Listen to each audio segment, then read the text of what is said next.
Everyone, আশা করি তোমরা প্রত্যেকে ভালো আছো। আজকে আমরা আমাদের অঙ্ক বইয়ের 27 নম্বর পাতা থেকে সমাধানের অঙ্ক করব।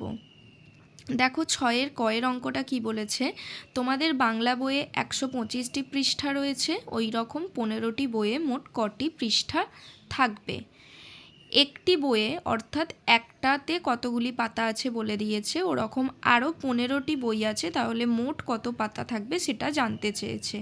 তাহলে কি করতে হবে, এক্ষেত্রে আমাদের গুণ করতে হবে, কারণ আমরা বারবার অর্থাৎ 15 বার 125কে যোগ করব না, যে একটা বইয়ে 125টা পাতা আছে, দুটো বইয়ে তাহলে 125 যোগ 125, এইভাবে বারবার 15 বার 125কে যোগ করব না। সেক্ষেত্রে যোগের সংক্ষিপ্ত প্রক্রিয়া কি জানি আমরা, গুণ, তাই গুণ করব। দেখো এখানে লিখেছি একটি বাংলা বইয়ের পৃষ্ঠা সংখ্যা 125টি, 15টি বাংলা বইয়ের পৃষ্ঠা সংখ্যা, এখানে নিচে 15 লিখে আমরা গুণ করব। গুণটা তোমরা নিজেরা করে উত্তরটা লিখবে। এরপর দেখো ক্ষয়ের অঙ্কটা, এক ব্যক্তির মাসিক আয় 15,580 টাকা। মাসিক মানে এক মাসে আয়। ওই ব্যক্তির বছরে আয় কত? এক বছর সমান কত মাস? এক বছর সমান 12 মাস। তাহলে এক মাসের আয় হচ্ছে 15,580 টাকা। তাহলে 12 মাসের আয় কত? 12 দিয়ে গুণ করতে হবে। এটাও তোমরা করবে। গয়ের অঙ্কটা দেখো কেটে দাও, করার দরকার নেই। এরপর আমরা দেখব চয়ের অঙ্কটা। বলছে একটি ড্রামে 525 লিটার তেল ধরে। এরূপ 1770টি ড্রামে মোট কত লিটার তেল ধরবে? একটি ড্রামে কত লিটার তেল ধরে? 525। দেখো লিখেছি একটি ড্রামে তেল থাকে 525 লিটার। 1770টি ড্রামে তেল থাকে। এখানে দেখো উপরে ছোট সংখ্যার নিচে বড় সংখ্যা আছে। উপরটা হচ্ছে 3 অঙ্ক বিশিষ্ট সংখ্যা, নিচেরটা 4 অঙ্ক বিশিষ্ট। চলো এই গুণটা আমরা করে দেখি। 0 দিয়ে যদি আমরা কোনো সংখ্যাকে গুণ করি, আমরা জানি যে গুণফল 0 হয়। এরপর 7 দিয়ে গুণ করব। 7 5-এ 35-এর 5, হাতে রইল 3।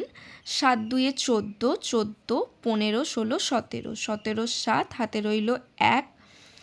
7 5-এ 35 আর 1-এ 36। এর পরের লাইনে দুটো গুণ চিহ্ন হবে। 7 দিয়ে আবার 525কে গুণ করব, তাহলে এই সংখ্যাটাই হবে। এরপর নিচের লাইনে এবার হবে 3টে গুণ চিহ্ন, আর 1 দিয়ে 525কে গুণ করলে হবে 525। সহজেই হয়ে গেল। এই নয় যে নিচে বড় সংখ্যা থাকলে গুণ করা যায় না। এখানে আমরা কি লিখব? লিটার। 0 5 7 আর 5-এ যোগ করলে হয় 12, 12 2, হাতে রইল 1। 5 আর 1-এ 6, 6 আর 7-এ 13, 13 আর 6-এ 14 15 16 17 18 19, 19-এর 9, হাতে রইল 1। 2 আর 1-এ 3, 3 আর 6-এ 9, 10 11 12, 12-র 2, হাতে রইল 1। 5 আর 3-এ 8 আর 1-এ 9। তাহলে 1770টি ড্রামে একক দশক শতক হাজার অযুত লক্ষ 9,29,250 লিটার তেল ধরবে। এরপর দেখো 7-এর অঙ্কগুলি আমরা দেখব। 7-এর দাগের ঘয়ের অঙ্কটা কেটে দাও। ঘয়ের অঙ্কটা আমরা করব না। এখানেও কিছু অঙ্ক আমাদের এরকমই দিয়েছে, গুণ আকারে করতে হবে, সেই অঙ্কগুলিই আমরা করব। বলেছে একটি বেঞ্চে 6 জন বসতে পারে, 75টি বেঞ্চে কতজন বসতে পারে? এটাও কিন্তু ঠিক 6-এর দাগের চয়ের অঙ্কটার মতোই। তাহলে কি হবে? একটি বেঞ্চে বসে 6 জন। এবার আরও কটি বেঞ্চ বলেছে? 75। 75টি বেঞ্চে বসে, তাহলে গুণটা এইভাবেই করতে হবে। তাহলে 5 6-এ 30। এখানে আর কিছু নেই, গুণ চিহ্ন হয়ে গেল। 7 6-এ 42। কত হলো? 450 জন। তাহলে 75টি বেঞ্চে কতজন বসতে পারবে?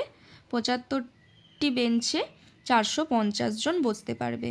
এইভাবে বাকি অঙ্কগুলি তোমরা করার চেষ্টা করবে। যদি বুঝতে তোমাদের অসুবিধা হয় অবশ্যই আমার থেকে জেনে নেবে। Good bye everyone.